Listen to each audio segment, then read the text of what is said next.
93 years. Off and on, school and service time. Other than that, been right here. Born and raised here? Born on Bird Street next to Dr. Hankins. He delivered me. Yeah, it's been good. I could have gone elsewhere, but we raised 2 children here. We bought homes here, and I wouldn't trade it. If at all. People say, you know, if I had it to do over with, well, of course we would. All of us would do something different. But as far as leaving Orange, there were 2 places I'd go. One would be Nova Scotia, for one anyway, and Cape Hatteras. You know, it's good to hear that because so many young people grow up here and then they leave and they don't come back. Yeah. But you decided to stay. Yeah. And Yeah, well, yeah, it was a necessity at one time because when I came back from overseas, my father had a bad accident and I knew my mother couldn't handle it. So I said, well, I'll be here for 3 or 4 months. And while I was here, they called me at the post office and said, Mr. McIntosh knew me and Mr. Lonigan both knew the families. They said, would you like to come down and have 2 or 3 hours work a day? And I thought, well, sure, you know, I can do that and still be here at home. Well, it turned into 40 years. wow. So, Wow. and they were good years. They were good years. I like to say they were the best years of my life, but that's not totally true. Yeah. But that's, and I never regretted being in Orange, never. I traveled a lot. My wife and I took a lot of, as I said, Nova Scotia is beautiful. It was so pretty. I went 2nd time. And so that was just thought of if I ever had to leave Orange, but that never was my intention of leaving Orange. Let's talk about your childhood a little bit, about some of your best memories growing up here as a child in the town of Orange. Actually, I left the town of Orange at a young age and went to the country. And I was raised on a farm until I came back to Orange when I was 15. Well, maybe a year before that, 15. I know it was 15 because I joined the Orange Baptist Church when I was 15. And you know, being here, joined the Boy Scouts and in school played baseball and basketball because they had no football team. So just growing up, you know, we had friends all up and down the street. We lived up on Marshall Heights, and it was a good group of kids. And I never told my wife, I said, you know, one of the good memories that I have is the good people that are gone, you know. And they're good memories. They're good memories. One of the crazy things I did, you won't believe this, Phil, I climbed the standpipe twice. Both times at night. It was crazy. The 2nd time on my way down, a boy named Hershey Thompson's Meat Market here years ago, he turned the corner there and he had a spotlight like police used to have, you know. And he cut that thing up there and hit me. And I thought to myself, if he tells my daddy, if he knows who it is and tells my daddy, that's going to be the end of me. But I did. I went up twice, and I would never do it again. But Did you roller skate on top of the reservoir there? no, that's another thing. We poured that reservoir and had an outfit. I think they were from from Chicago, to come in and line it. Well, it started leaking over onto Jimmy Haller's backyard. And so we decided something had to be done with it, but we didn't know where it was leaking, so I put my canoe down in there. Two of us, I've forgotten now who else, could have been the town manager, I'm not sure. And we went around, and all of the posts in there wrapped, rubberized, to keep the post from disintegrating.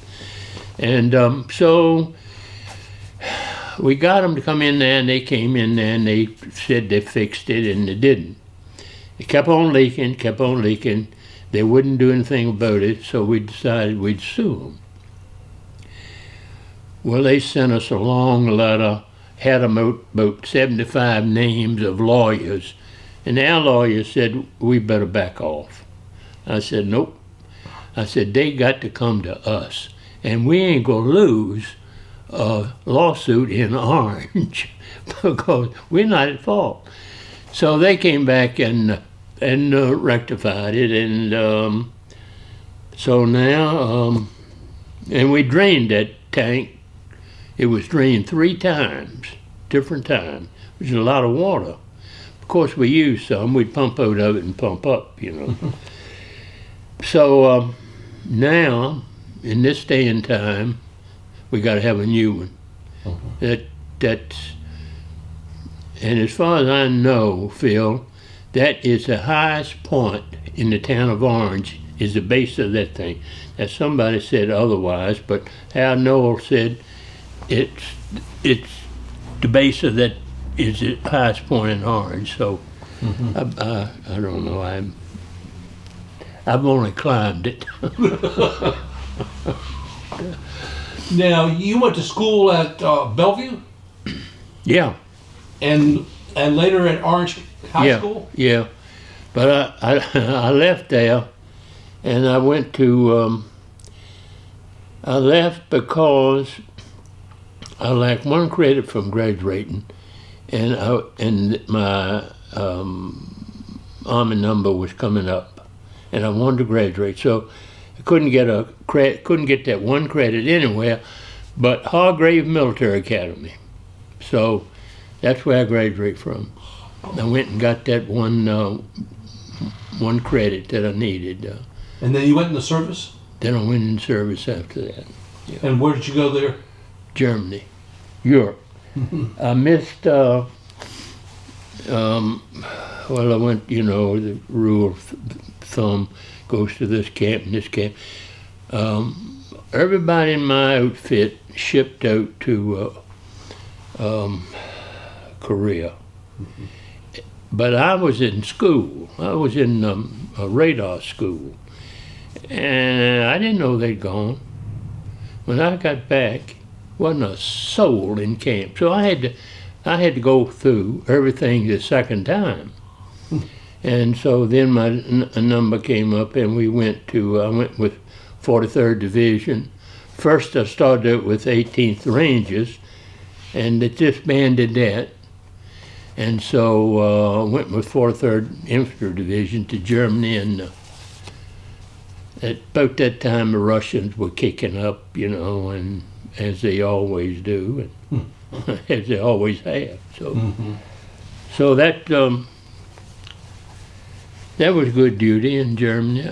Germany, I was in Munich, Augsburg, which is southern Germany, and right next to the Alps, and right next to Austria, matter of fact. And it was good. Yeah. It was good, if you can call Army service. But I enjoyed my service time.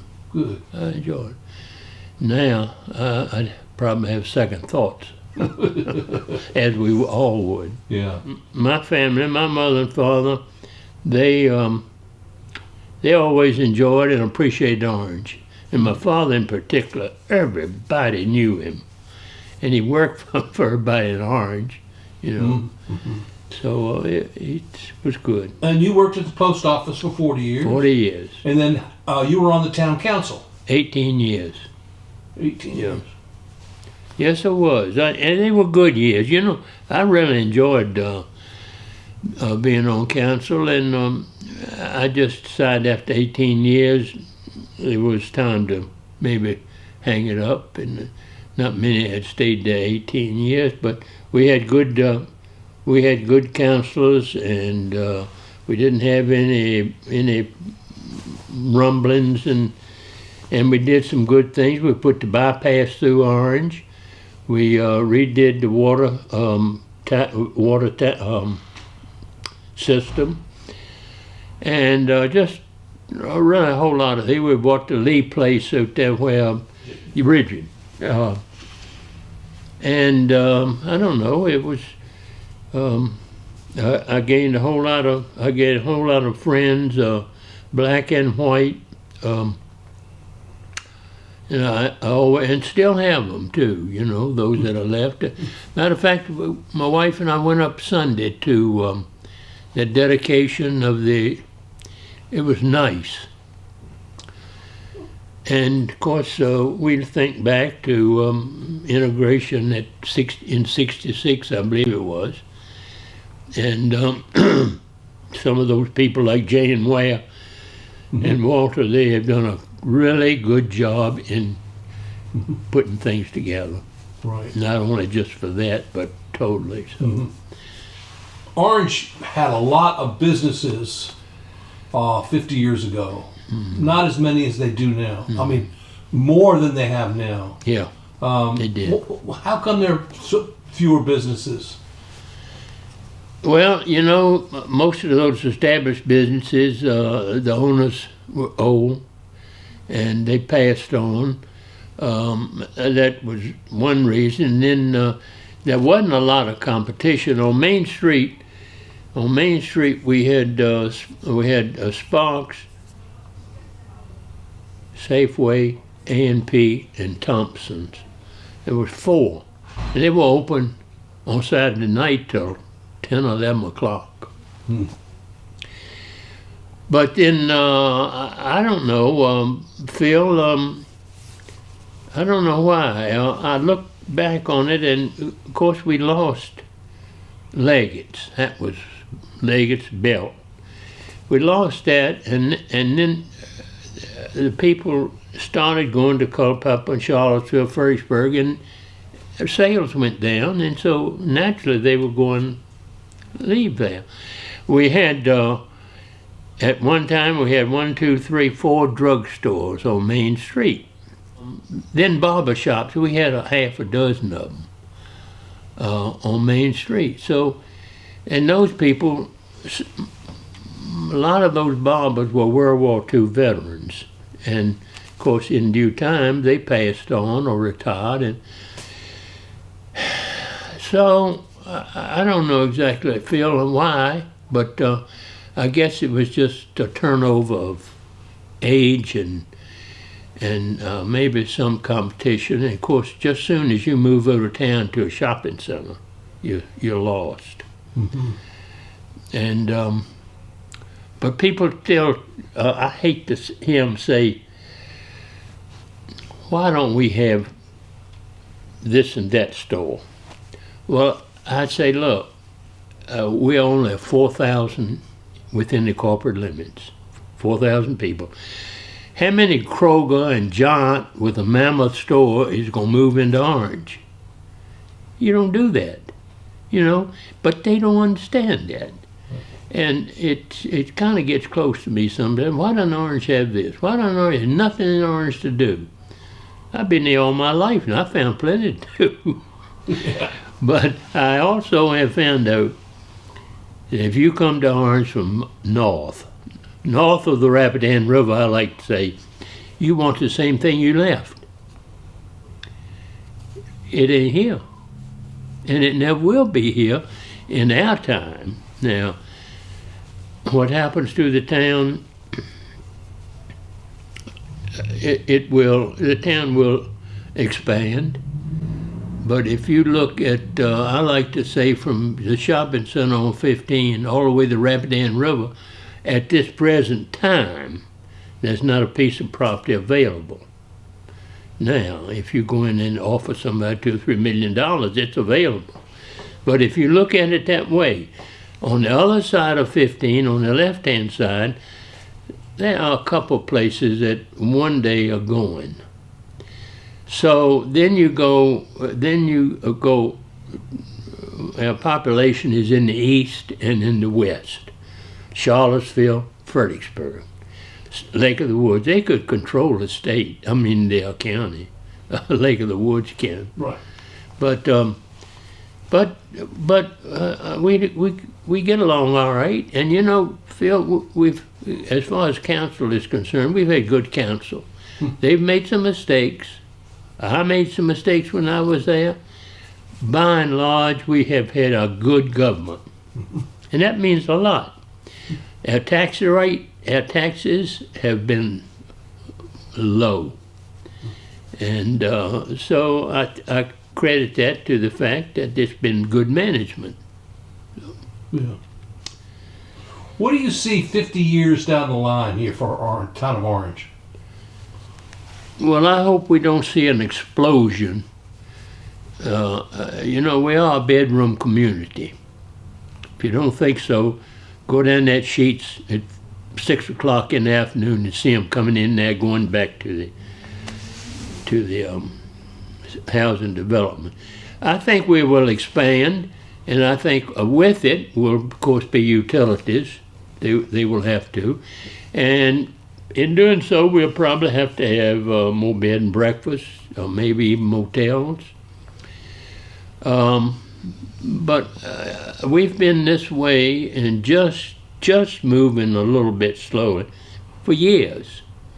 So one of the things that we all know, we are off of the beaten path of 29 and 81. And to get to it, industries don't want to have to go to a little highway and this way to get there. They want to pull right out on 29 or right out on 81. So that's one thing that's against us, but some people would say good. But I will say this, our one good component is water, and we've got it, and we should appreciate it, because there are lots of people that haven't got it, and they want it, of course. Now, who is it? John's Crossroads. They want to lay that line up. Well, we've taken care of ours, and that's one of the big things that the town of Orange has, always. Now, I have seen it when the intake pumps the water was so low that you were pumping up mud, and we had to do something about it. So we did, dammed it up a little bit. Yeah, and then built that big impoundment. Yeah. So long story short, it's to me it's been good. I appreciate the town and county too. I won't say anything more about the county, but we live in a good place. Look at what's happening in New Mexico. They're burning it up, and you go somewhere else and they're drowning. So it's good to me.